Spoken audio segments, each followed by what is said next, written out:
ఇల్లంతా దాదాపు కూల్చేశారు. ఇక్కడ మొత్తం స్టవ్వు, సామాన్లు ఇదంతా సిలిండర్ గూడా అన్ని బోర్లు అన్నీ పక్కన పెట్టుకున్న పరిస్థితి. ఎందుకంటే ఇక్కడ ఇప్పుడు వంట చేసుకునే పరిస్థితి కూడా లేదు. ఎందుకంటే మొత్తం ఇంటికి సంబంధించిన బియ్యం అవి ఇవన్నీ కూరగాయలన్నీ మొత్తం డ్యామేజ్ చేసిర్రు. ఏ సామాను కూడా మాకు ఇక్కడ యూజ్ చేసుకునే పరిస్థితి లేదని చెప్పేసి ఇక్కడున్న చాలామంది ఇక్కడ చిన్న పాపను నెలల పాపను ఎత్తుకొని వాళ్ళ తండ్రి అయితే ఇక్కడ కూర్చున్నాడు. అసలు అంత చిన్న పాప నేను ఎక్కడ పట్టుకొని పోవాలని చెప్పేసి మాట్లాడుతున్నారు.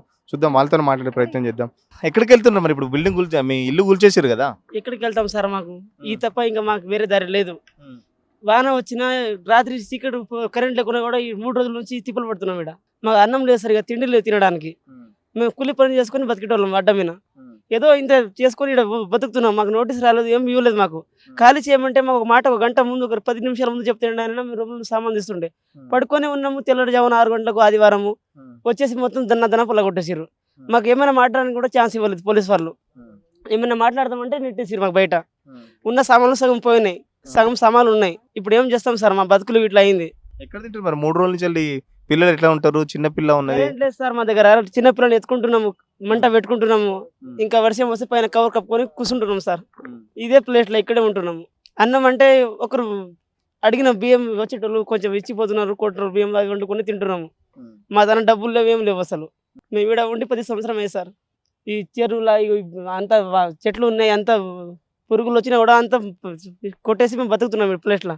ఇప్పుడు మాకు తెలియకుండా, మాకు నోటీస్ రాకుండానే మాకు ఈ పరిస్థితి ఇచ్చారు మొత్తం. అంటే హైడ్రా ఆఫీసర్లు వచ్చి చూసిరట కదా 15 రోజుల కిందట. ఇక్కడ వాళ్ళు చెప్పిరట కదా మీకు ఆల్రెడీ?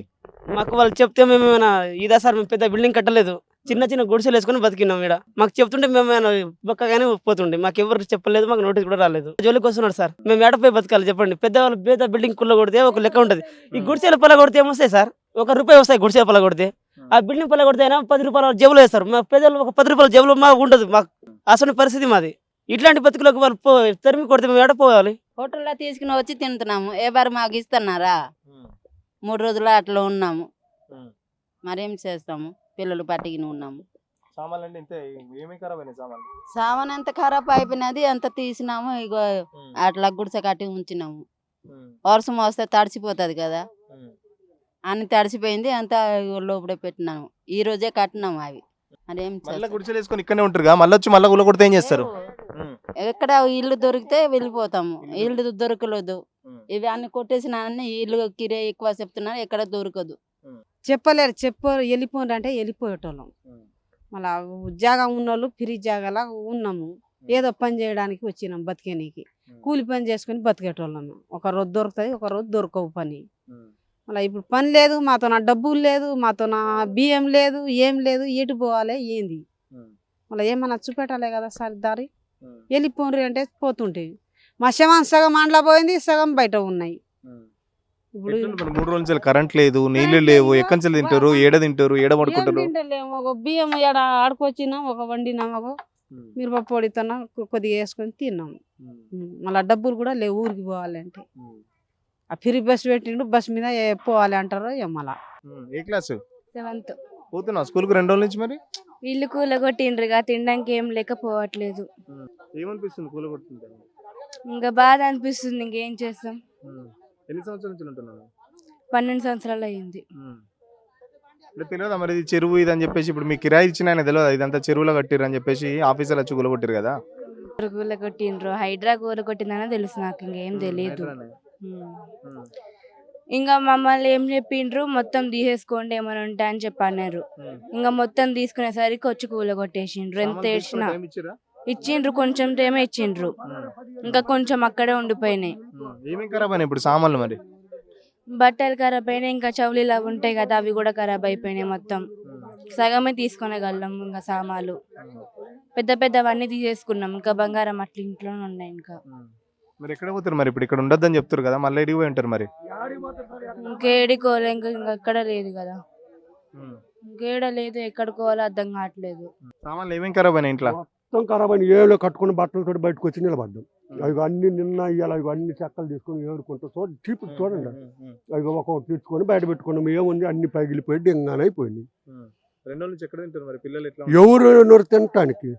ఏం లేదు. అది పిల్లలు అందరు ఇక్కడనే ఉన్నారు, ఏం లేదు తినటానికి. ఇంకొక పూట ఎవరు అన్న ఇస్తే తింటాము, లేకపోతే గమ్ముగా మంచి దాకా నిలబట్టాం. ఏం చెప్తున్నావు మరి? ప్రభుత్వానికి ఏమైనా సాయం కావాలని కోరుకుంటున్నావా? ప్రభుత్వం ఇది చేస్తే ప్రభుత్వం సాయం ఇస్తుందా? చేసిందే ప్రభుత్వమే కదా, ప్రభుత్వం ఇస్తారు సాయము. అంటే కూల్చిన తర్వాత కొందరికి డబుల్ బెడ్రూమ్ ఇస్తాయని చెప్పేసి ప్రభుత్వం అంటుంది కదా. ఎవరికి ఇచ్చారు డబుల్ బెడ్రూమ్? డబుల్ బెడ్రూమ్ మాకు ఎక్కడికైనా అంత గుడి చేసుకొని జాగా ఇస్తే సార్ డబుల్ బెడ్రూమ్ కాడికి పోయిండ్రు. ప్రభుత్వం ఇస్తారా సార్? అది అంత వస్త మాటలు. ఇక్కడ ఎవరన్నా కనే 200 మంది 200 గుడిసెలు ఉన్నాయి. మా అచ్చమే కాదు ఇక్కడ. ఎవరన్నా ఒక్కరు తొంగి చూసిన వాళ్ళు లేరు. ఎలక్షన్ ఓట్లు ఉన్నప్పుడు రెయ్యం బొగులు తిరిగిండ్రు ఇక్కడ, మాకు ఓటేయండి అని. ఇవాళ ఎవరన్నా దగ్గరకు వచ్చిన వాళ్ళే లేరు. మా అందరు కోటి కడ్డిప్పులోనే అన్నీ ఉన్నాయి ఆడ. కనీసం సామాన్లు తీసుకునే టైం కూడా ఇవ్వలేదా మీకు? సార్ వాళ్ళు 6ంటికి వచ్చిండ్రు. రావటంలోనే జేసీబీలు తీసుకొచ్చిండ్రు. తీసుకొని సామాన్ అంటుండే, ఇప్పుడు ఒక్క సామాన్ ఉంది కదా సార్ ఇంట్లో, కానీ 5 నిమిషాలు ఆగండి సార్, 10 నిమిషాలు ఆగండి సార్ అంటుంటే కొట్టండి. ఆ పక్క కొడుతూనే ఉంటే ఈ పక్క ఎంత సామాన్ ఏం తెస్తాం సార్? నిద్రలే ఈయన తల్లికే కొంతమంది నిద్రకొక్కలేదు రూముల్లో గుడిసెల్లో నుంచి. మళ్ళీ వర్షము మా బాధ చెప్తే తీరలే. ఇటు షాపులు తెచ్చుకుని అన్నం తింటారు. ఇది ఏం పని చేస్తున్నావు? పారాల పని చేస్తున్నా, ఇంకేం పని లేబర్ పని. ఎంత వస్తుంది రోజుకు? రోజుకి 800 600 ఎక్కడ ఎటు దొరుకుతాయి అంత ఇస్తారు సార్. ఇంకేం లేవు సార్. అంటే ఇదంతా చెరువు ఇక్కడ ఉండద్దని మీకు ఎవరు చెప్పలేదా? మరి ఇప్పుడు మీరు గుడిసెలు వేసుకొని మీరు ఉంటారు కదా 10 ఏళ్ళకి వెళ్ళి. 10 సంవత్సరాలు అయిపోయింది ఇక్కడ వచ్చినా కానీ ఎవరు రావట్లేదు. కిరాయి తీసుకుని వెళ్ళిపోతున్నా కానీ ఇంకేం లేదు సార్. ఏమన్నారు మరి? మీ కిరాయి ఇచ్చిన ఏమంటుండే? కిరాయిలో ఇంకేం కట్టొద్దు అంటున్నారు వాళ్ళు కూడా సార్. మళ్ళీ వస్తారు కుట్టుతారు, మళ్ళీ ఇబ్బంది అవుతుంది, నీ ఇష్టం అంటారు వాళ్ళు సార్. మరి ఎక్కడికి వెళ్తారు ఇప్పుడు? మరి ఇక్కడనే ఉంటారా ఎక్కడికన్నా వెళ్తారా? ఇక్కడ ఉంటా చూసిని వాళ్ళు సార్ వస్తే ఏమంటారు వచ్చిని వెళ్తాం సార్, లేదంటే వెళ్ళాలి ఎక్కడైనా సార్. బట్టలు అన్ని దాంట్లో ఉన్నాయి, సగం తీసినాం, సగం పోయినాయి సార్. ఇంకేం చేస్తాం, ఇంకా సడన్గా వచ్చి కుళ్ళగొట్టేస్తారు అంతే. ఇంకా ఏం చెప్పలేదన్నమాట. ఇంతకుముందు చెప్పుంటేనే నేను సపరేట్ గా పెట్టి ఉండలేము. ఎన్ని సంవత్సరాల నుంచి ఉంటున్నావు ఇక్కడ? ఇక్కడ తగ్గితే 10 సంవత్సరం పైన అయిపోయింది సార్. ఎంత ఇస్తున్నావు కిరాయి? ఎంత ఇస్తున్నావు? ఇంతకుముందు 1000 రూపాయలు ఇచ్చి ఉండలేము సార్. మాకు తెలియదు ఇంకా ఇలా అవుతుందని. మరి ఏడికి పోతున్నా ఇప్పుడు? వేరే కాడికి పోతుర్రా? పడతాం సార్, ఇంకెక్కడ వెళ్తాం సార్? ఇంక ఇక్కడనే ఉంటాం, ఎక్కడ వెళ్ళలేము. కూలి పని చేసి బతికిన వాళ్ళం అనమాట. మళ్ళీ వచ్చి మళ్ళీ కూడా కొడతారు కదా, మరి ఇక్కడనే ఉంటాయి. కూలి కొడితే బతిమాలతాము, ఏదో వాళ్ళే ఏదో దారి చూపిస్తారు. ఏమవుతుందో తెలియదు. ఇంకా ముందుకు ఏమైనా సాయం చేస్తే మంచిగా ఉంటుంది, ఇంకా అంతే, ఇంకేం లేదు సార్. ఇంకా ఇట్లనే సార్ తింటున్నాము, ఆకలితో ఉంటున్నాము. మొత్తం ఇల్లు రూమ్ రెడీ చేస్తే వంట చేసి తింటాం అంతే. ఇంకేం చేస్తాం సార్? రూమ్ రెడీ అయితే ఏదో పనికి వెళ్ళి కూలి తెచ్చుకొని వంట చేసి తింటాం. ఇంకా తిండి తిప్పలేం లేవు, అంత బయటే ఉన్నాం అనమాట. ఇంకేం చేస్తాం సార్? ఎవ్వరు ఒక్కళ్ళు కూడా ఎవ్వరు సాయం చేయలేదు సార్. మనతో పాటు కొంతమంది ఇక్కడ స్వచ్ఛంద సంస్థలు ఉన్నారు. వాళ్ళు ఇక్కడ స్థానికులు ఈ బాధ చూడలేక వాళ్ళకు 2 రోజుల నుంచి వాళ్ళకి ఇక్కడ ఫుడ్ సప్లై చేస్తున్నారు. వాళ్ళు మనతో పాటు ఉన్నారు, వాళ్ళని అడిగి తెలుసుకుని అన్న ఏం చేస్తున్నారు? 2 రోజుల నుంచి ఫుడ్ ఇస్తున్నారట కదా మీరు, వాళ్ళు చెప్తున్నారు. ఏమి ఇస్తున్నారు ఫుడ్? వాళ్ళు ఫుడ్ అంటే ఏదైనా మాకు తోచిన కాడికి సాయం మేము చేస్తున్నాం. అది అరటి పండ్లు కావచ్చు, లేకపోతే దాదాపు నేను 2 డేస్ నుంచి వాళ్ళకి రైస్ పెడుతున్నా అండి. అంటే రైడ్ దాదాపు వచ్చేది మధ్యాహ్నం కల్లా ఎక్కడైనా రోడ్ల మీద ఇట్లా అమ్ముతుంటారు కదా, అట్లా మనీ ఇట్లా ఆ రకంగా వాళ్ళకి తీసుకొచ్చి వాళ్ళకు నేను ఎంతమంది ఉన్నారో అంతమందికి ఇట్లా మామూలుగా మా తరపు నుంచి మేము హెల్ప్ చేస్తున్నామండి. ఇది సేవంత్ ఇప్పుడు మామూలుగా పేదవాళ్ళు అసలు ఏందనేది వాళ్ళు రెంట్ కట్టుకోలేని పరిస్థితిలో వాళ్ళు ఉన్నారు. వాళ్ళు డైలీ వేజెస్ ఒకసారి మీడియా ద్వారా ఒకసారి చూస్తే వాళ్ళకి అనిపిస్తుంది. మామూలుగా ఏదైనా అడ్డ పని ఏదైనా చెత్తలు ఎరుకునే వాళ్ళు ఉన్నారు, కొంతమంది కూలీ పని చేసుకునే వాళ్ళు ఉన్నారు. అలాంటి వాళ్ళ పరిస్థితిని బట్టి మేము చూసాం. ఎందుకంటే మేము వస్తుంటే ముందు పక్క వస్తే కాబట్టి ఇక నైబర్ ప్రకారంగా మేము కూడా ఒకసారి వాళ్ళకి ఏమైనా హెల్ప్ చేద్దామని వచ్చినాం. అంతా వాళ్ళకి ఇవ్వాలి అని ఏమైనా మా తరపు నుంచి ప్రభుత్వం ఇంత కఠినమైన నిర్ణయం తీసుకుంటే, ఇది ఇప్పుడు కాంగ్రెస్ పార్టీ ఏంటంటే ఇది కాంగ్రెస్ పార్టీ వస్తుంది, మార్పు వస్తుంది, కాంగ్రెస్ అనేది ప్రజాపాలన అన్నట్టు ఉంది. కానీ ప్రజాపాలన ఎక్కడ ఉందండి?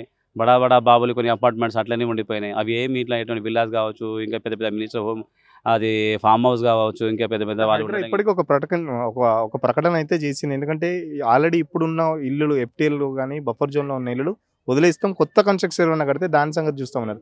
మరి వీళ్ళు కూడా 10-12 ఏళ్ళ నుంచి ఉంటారు కదా, మరి వీళ్ళని ఎందుకు కూల్చేశారు? మరి 15 ఏళ్ళ నుంచి నిజంగా అది హాస్యాస్పదమైన మాట ఏంటంటే రంగనాథ్ సార్ చెప్పింది. రంగనాథ్ సార్ వచ్చి చూసిన అంటే మామూలుగా గోడలు చూసుకొచ్చినా, మనుషులు చూసుకున్నా, ఆ బిల్డింగ్ చూసుకున్నా మినిమం 10 ఏళ్ళు మీదనే ఉన్నాయి. కొత్త ఏం లేవు. కొత్త కనిపి స్పష్టంగా కనిపించవు.